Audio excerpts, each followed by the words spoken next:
It's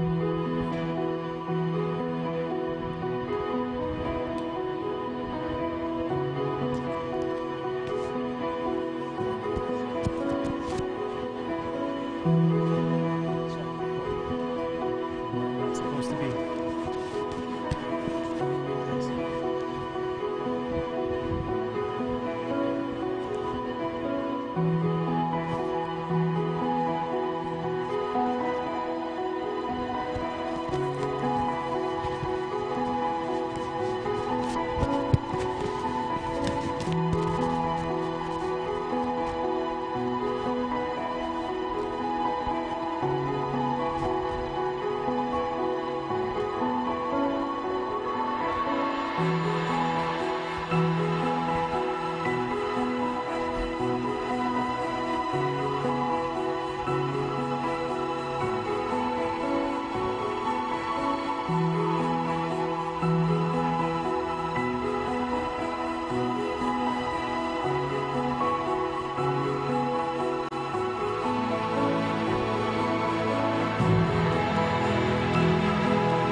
All right, good morning. Welcome everybody to the conclusion of It's Just a Phase. I want to welcome everybody who is watching in Monroe, everybody who's watching online, no matter what screen you're watching from. I just want to say hello. We have been talking about the next generation, and this is for parents. This is for grandmas and grandpas and aunts and uncles. This is for anybody that cares about the next generation. I want to re-up what we've been saying. Your purpose in life has something to do with the next generation.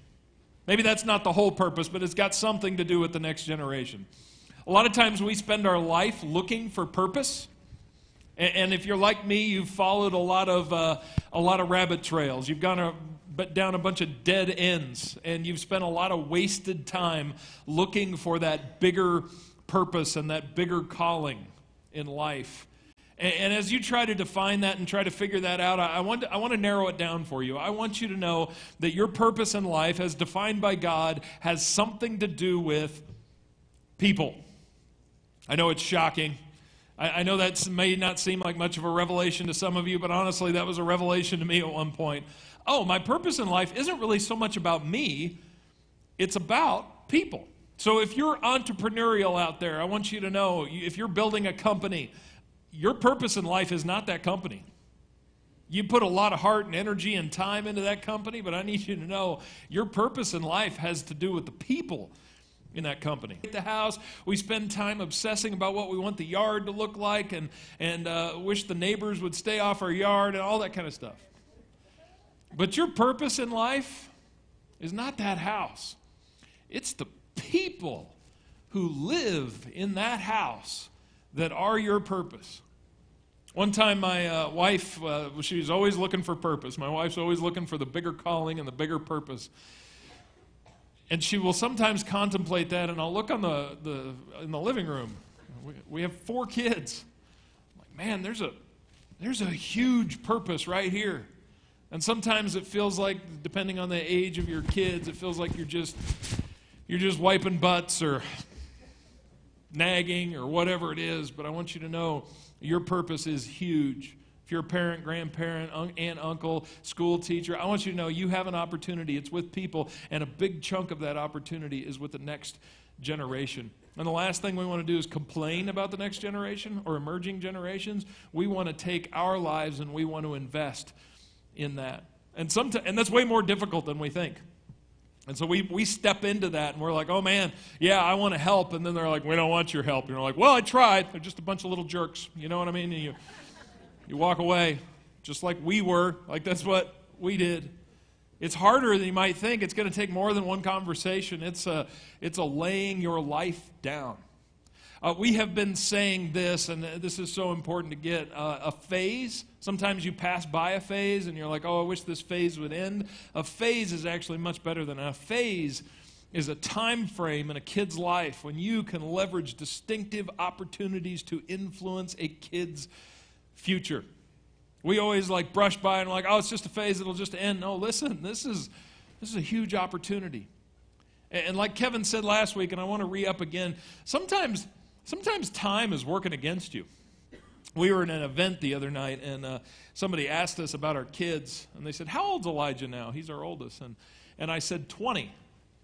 And my wife immediately looked at me like, no, he's not. Like, what? And then she was confused, and we went home, and for the first time, we felt old. He had just turned 20 last month, and we were like, we have a 20-year-old.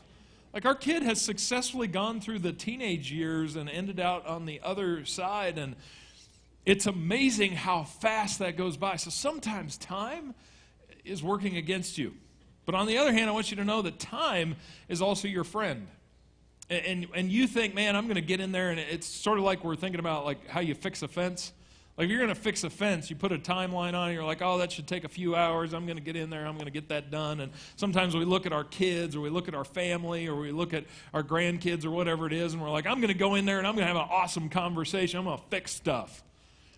It doesn't work like that. To really make an investment, I don't care if you're a teacher, a kid, working with kids over in Upstreet, you're a parent, grandparent, whatever it is, it's a long-term investment. It's kind of like the analogy Kevin had last week, so good. If you go home today and you choose a salad over a hamburger and fries, you're not going to notice much of a change on the scale tomorrow. You're not going to look in the mirror and go, wow, what a big difference. It will make almost no impact, but if you do that consistently over time, over a year, you'll make a huge impact. In the life of a human being, this isn't a one-time meeting, this isn't a week, this isn't a month of emphasis. This is something you do over time. And so there are some things, no matter what background you come from, grandparent, parent, teacher, aunt, uncle, whatever that looks like, there are some things that you can do over time. Kevin did an amazing job last week. He gave us 3 things that we can do. Just review those real quick. To give time over time, to put down the phone, to put away the laptop, to take them out to lunch, to take them on the fishing trips, to invest that time over and over again. I always used to try to have those meetings where I'm like, okay, I'm going to take my son out, and we're going to talk about something deep. That doesn't happen very often. Usually I take my son out and I just watch it, see how fast he can mow down 20 chicken nuggets or whatever. That's there. But you do that over time, and you build history. Love over time, compassion, showing that they are accepted, giving them a place where they can fail, just this love over time, over and over and over again. That is huge, and it communicates worth. And there may not be anything more important that a kid needs to know, that they are worth something to you. And that doesn't happen one time. That happens over time. Words, we should probably spend a whole week just talking about our words. Because as parents, if I want to make people feel guilty, like if that was my job, I could get up here and make you feel very guilty about the words that you've said. But that's not my job, to make you feel guilty. I don't know if you know that. Some of you grew up in other churches. You're like, no, that's your job. That's like what you do, isn't it? You make people feel guilty? No. That's not the point. But the words that we have over time are so vitally important. Words over time equal direction. That's where we left off last week. What I'm going to do today is I'm just going to take off from there. I'm going to say some other things that you can do over time. Here's one big one. Stories over time. We are defined by the stories that we experience and we remember. And these can be good stories, these can be bad stories, but stories are so important. In fact, God could have done the Bible so much different. He could have made it like a user manual. He could have made it like, okay, here's 50 things you need to know, now go and do them. He could have made it simple, but he chose, in every phase of human history, God chose to tell a story. And now when I tell the story of God and his relationship with mankind, it's not just one little story. It is a story that stretches out over 6,000 years, that has all kinds of different stories embedded in it. God chose to enter the world through a story. In fact, the gospel is a story of how God sent his only son to this earth. God knows the power of stories. In fact, when Jesus came to earth, 1/3 of all Jesus' teachings, of everything that Jesus said in the Gospels, were parables, stories. There is power in stories, and every person needs to have these stories. And you have stories in your life. And really, if I really get in and I start asking you about you and I start digging in deep, you are just a collection of stories. And the kids that we are raising are a collection of stories. They need all kinds of stories. Kids need family stories. Family stories are important. Now, again, these are things that you end up with. No kid gets out of being a child without having family stories, and some of them are good, right? Some of them are bad. I had family over at our house one time. This isn't too long ago, and my boys were staying in the same room, and at the time it was probably like, I don't know what age they were, 17 and younger and something like that. So they were staying in the same room, and then I was sleeping on an air bed outside of the room, and we, for whatever reason, at the time, had a cat, which are basically just large rats that stink and cough up gross things and shed everywhere. So I already had some anger issues with the cat. The cat decides he's going to start meowing, and the only reason he didn't normally do this was because we were sleeping in the other room and he could hear us. So he starts meowing. He's a big tomcat too, so he's meowing like he's waking up me. I didn't really care about our company upstairs. I was more worried about me. I wasn't sleeping. And so finally, I decided I was going to fix that. So I jumped up, I threw open the bedroom door where the cat was and where the boys were, threw open the bedroom door in the middle of the night, flicked on the light, grabbed a pillow, and started chasing the cat around the room, saying, "Shut up, you stupid cat!" and throwing pillows at it. And then I shut the light off, slammed the door, and went out. And both of my boys sat up in bed and were like, It was horrifying to them. And it was a story that they will remember forever, and they love to tell that story. Remember that time Dad came in like a crazy man and almost killed the cat? So your kids are going to have these stories, whether they're good stories or bad stories. I would chalk that up as a good story for me. Some of you who love cats would think of that as a bad story. But anyway, whatever it is, good story, bad story, the kids are going to have these stories. If I ask you about your childhood, what are you going to tell me? You're going to tell me a story. And it might be amazing or it might be terrible. And if I really ask you, these stories go deeper and deeper and deeper, and you've got all kinds of stories. And you realize, especially if you're parents, grandparents, you are creating these stories as you speak. And the right stories over time are a big deal. Other things kids need is they need cultural stories. I know where I was when the Space Shuttle Challenger blew up. I knew where I was in 9/11. I knew where I was during the O.J. Simpson trials. Like we have these cultural stories that are defining, and kids are always learning through those stories. And as silly as it may seem, our affinity for movies, for television, some people are like, oh, it's just wasted time. Well, you can waste some time, don't get me wrong. But those are kind of important. And there's a reason why kids are drawn to this story of a kid who didn't know that he was a wizard, that he became a wizard, and he spent the next 11 years of his life becoming a wizard, and we all invested in that, right? We know these stories, and we're drawn to them. These are really important culturally because those develop as we go. Now, let me introduce a part that's really important and sometimes we overlook. Every kid needs Bible stories. Again, God decided to describe himself in story form, and as you go through the entire Bible, it gives you an idea of who God is.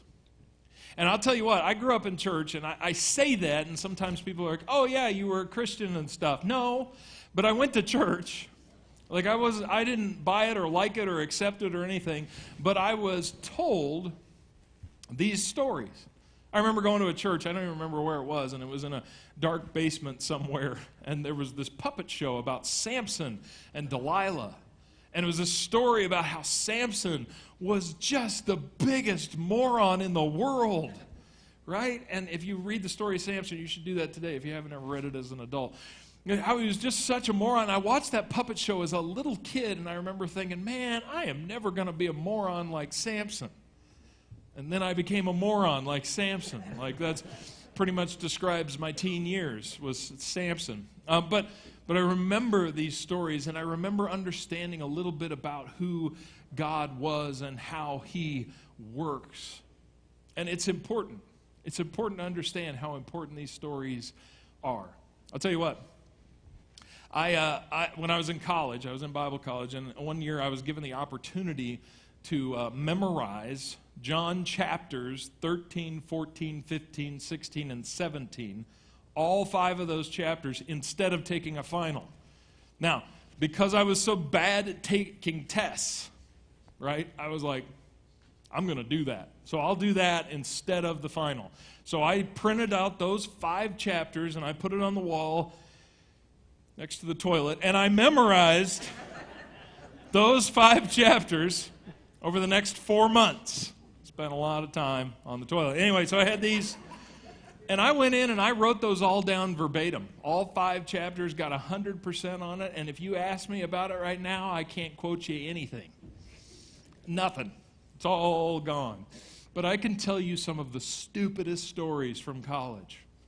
Stories that don't have any meaning or significance. I can remember a time where my friends were sitting in the dorm and we were bored and we started throwing things at my ceiling fan. It started with a ball, then it went to saltine crackers, and then my idiot friend threw a lug nut in the fan and it hit the window. I remember every story that occurred because we are drawn to stories. And I want you to know, you may teach your kids over and over things. You may even give them verses to memorize, and maybe some of that stuff will stick. But I'll tell you, they will remember stories. Because stories, Bible stories, tell the story of God's relationship and who he is and how he works. Stories over time equal perspective. Stories, the biblical stories over time equal perspective. I know when I was a kid, I remember the story of Sodom and Gomorrah, which sometimes we pretty that up and we don't like to tell kids. You know, Sodom and Gomorrah, I mean, it has sodomy right there in the title, and so we don't like to tell that to kids. So we move on to more cozy stories like Noah's Ark, where God kills everybody on earth. And then we dumb it down and we think it's about how God loves animals. Don't tell those stories. Like, if you're not going to tell the story right, don't tell it. When I tell my kids, and then God saved Noah and his family, and he killed everybody else. That's how you tell that story. Anyway, I remember the story of Sodom and Gomorrah, and it's a horrific story about how God rains down fire on the city and destroys them because of their wickedness. But I remember that moment where Abraham's bargaining with God. And I have no interest in the Bible, but I couldn't help but listen. Where Abraham's bargaining with God, and he's like, but God, for 50 righteous people, would you save this city? And what was God's response? He was like, yeah, for 50 righteous people, I would save this city. And Abraham's, okay, how about 45? Yep. He gets it all the way down to 10. He says, well, God, would you spare the city for 10? And God's like, absolutely. Next chapter, God destroys the city. Conclusion, there weren't 10 righteous people in the city. But what you learn from that is amazing. It's that, yeah, God has all kinds of compassion and love, and he will let a whole lot of evil people do a lot of really evil things. For the sake of just a few, he will spare an entire city. And God is full of mercy and grace, but God will also rain down his judgment. And that built into me an understanding, even though I wasn't interested, of who God was. I want to tell you, especially if you've got young kids, but I'm talking middle school, high school, these stories are important because they describe the character and nature of God. One of the One of the stories in the Bible is the book of Judges. In the book of Judges, he raises up this hero named Gideon, and Gideon saves the people because the people had become imprisoned, but they had become imprisoned because they had become idol worshipers of Baal. That's who they become. So they're worshiping Baal, so they become enslaved, and they're just in this horrible spot. God raises up Gideon to save the people. And then Gideon dies. And watch what happens. No sooner had Gideon died than the Israelites again prostituted themselves to Baal. Great. It's a pattern. Super. Gideon was a hero. Gideon leaves. Everybody's like, well, let's go back to what we know, being stupid. So they go back to being stupid.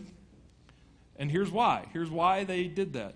They set up Baal-berth as their god and did not remember the Lord their God, who had rescued them from the hands of all their enemies on every side.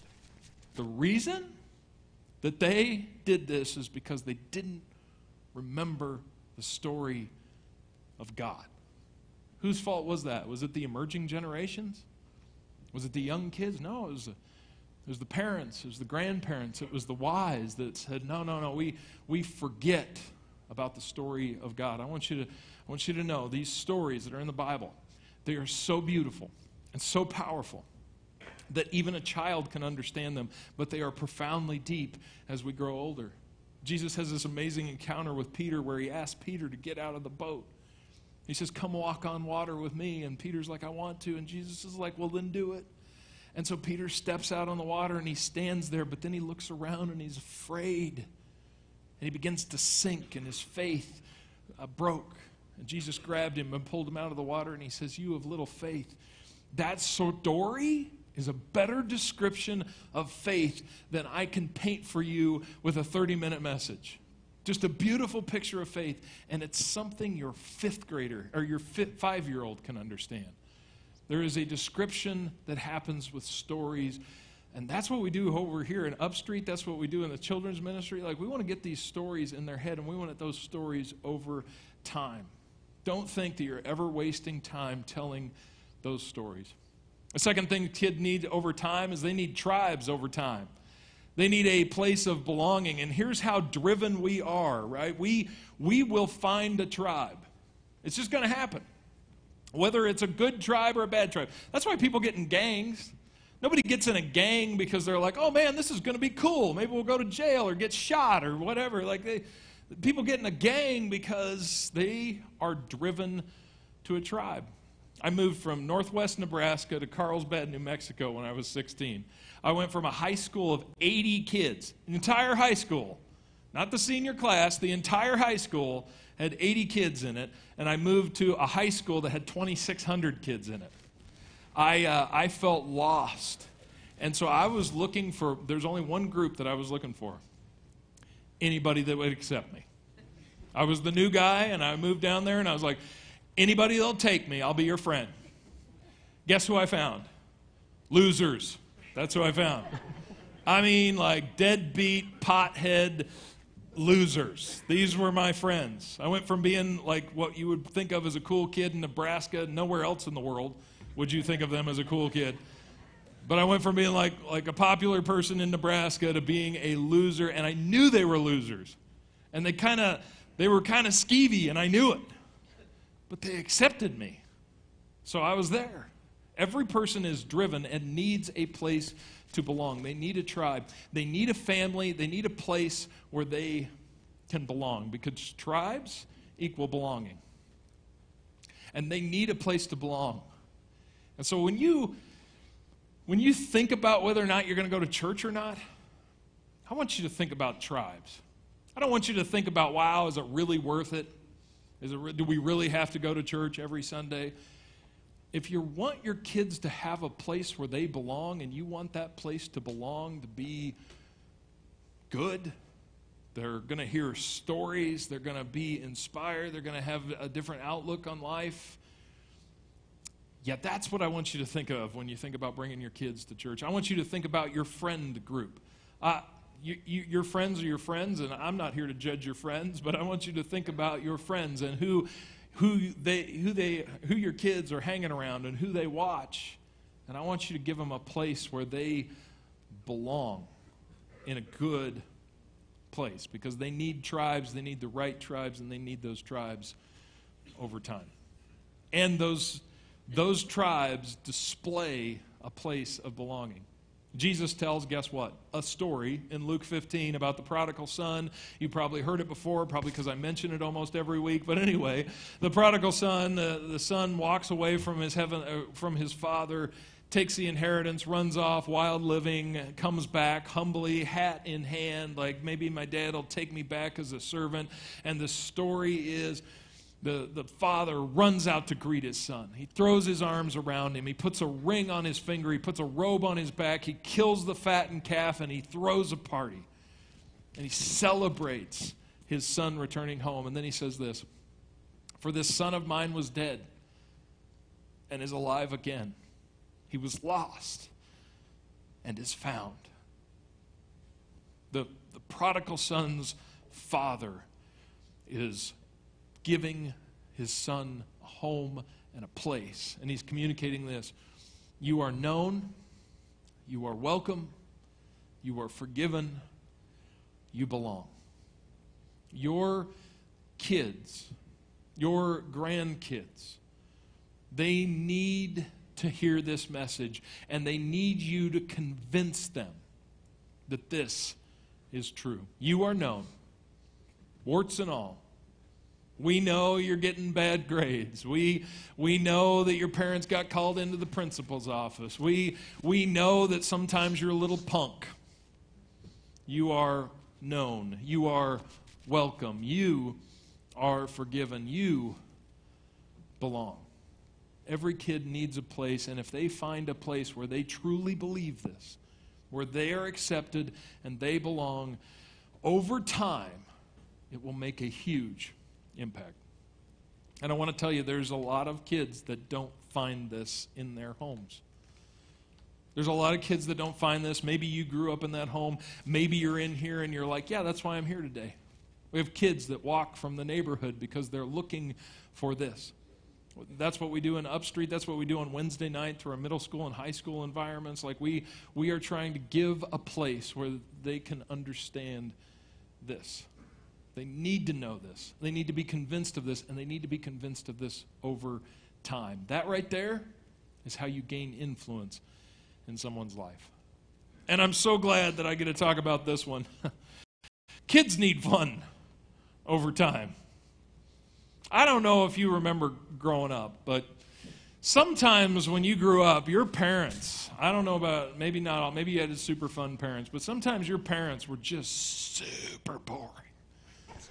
Right? And it's funny because you think of that as like that's not important, right? It is kind of important to note that I remember as a kid thinking, I want to be anywhere but home because home is so boring. And when I had kids, I thought to myself, man, I'm gonna, my dad had this show that he would watch called the McNair, what was it? McNair News Hour. You remember this? PBS. This guy that looked like he had a British wig on that had the most boring voice on planet Earth. And my dad would watch this, and I would walk into the room, and it would suck all life and energy out of me. And I would just be like hearing this boring person talk, and I remember thinking, I want to go anywhere but here right now. And that's what I ended up doing. I ended up going anywhere but home. I wanted to go to my friend's house. I wanted to do whatever they were doing. I wanted to get away, get away, get away. And some of you as parents, I know, you're like, great, I need you to go away, go away, go away. This is a lot more work than you might think. But man, to create a home that's fun over time, to build those traditions in, to have those Friday nights they can count on where it's going to be a family night. Our kids were pretty little when we watched The Office for the first time with them. They were pretty little, and some of it was pretty mature content. And I was like, should we be showing this to our kids?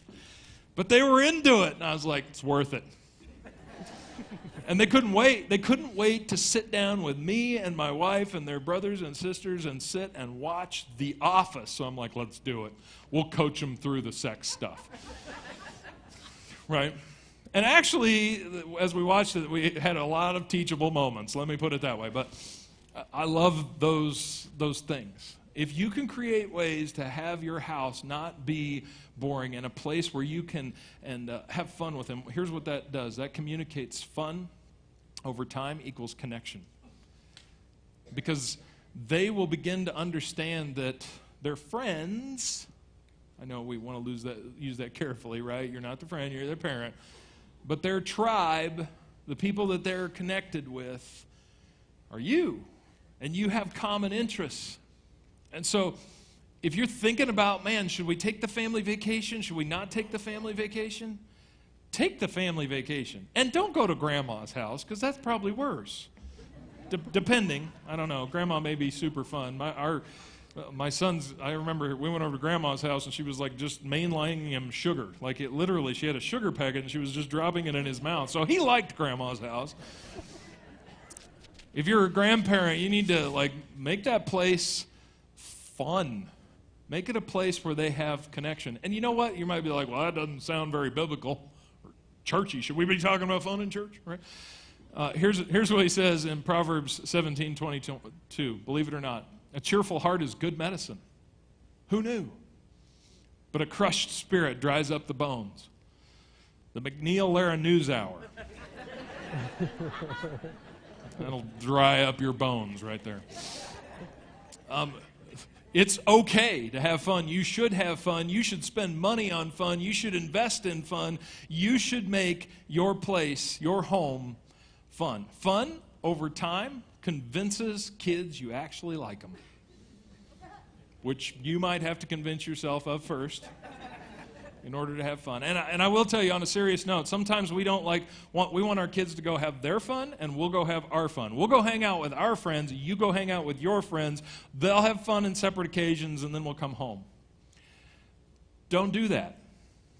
Do the fun together. And when they're little, it's so easy and it's so cheap, right? You shut off the lights. You shut off the lights and you get a flashlight and you wander through the house and you play flashlight tag. When you get older, it's a little bit more expensive, but make it a priority. If you want some ideas, let me know. I'll give you some ideas. So here's a snapshot. Stories over time. Tribes over time. Fun over time. You do this stuff over time, you are going to have children who have this history, and they'll be able to look back over time and say, man, my home was an incredible place. To kind of put a bookend on this series, there's one more video we want to show you because we want you to remind you that the time is running out. The older your kids are, the time is running out, and are you taking advantage of this phase? So check out this last video.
Sorry, my daughter's a senior this year, so that one hits a little close to home. The phase is there. It comes and it goes by so quickly. And some of you out there that had kids decades ago, you were like, yeah, it went by so quick. It went by so quick. It was over. I want you to know this is going to be a time frame, especially if you have parents or your kids in the house. You're going to look back at these times. These are going to be the times. These are going to be some of those memorable times in your life. Do the consistent things over time. Right now, we're going to be moving to a time of communion after the prayer. We're going to be moving to a time, and then we're going to have baptisms. And if you're a parent out there and you want to talk to your kids about baptisms, or you're here today and you want to know about baptism, maybe you're thinking about making the decision for yourself, I want to give you a few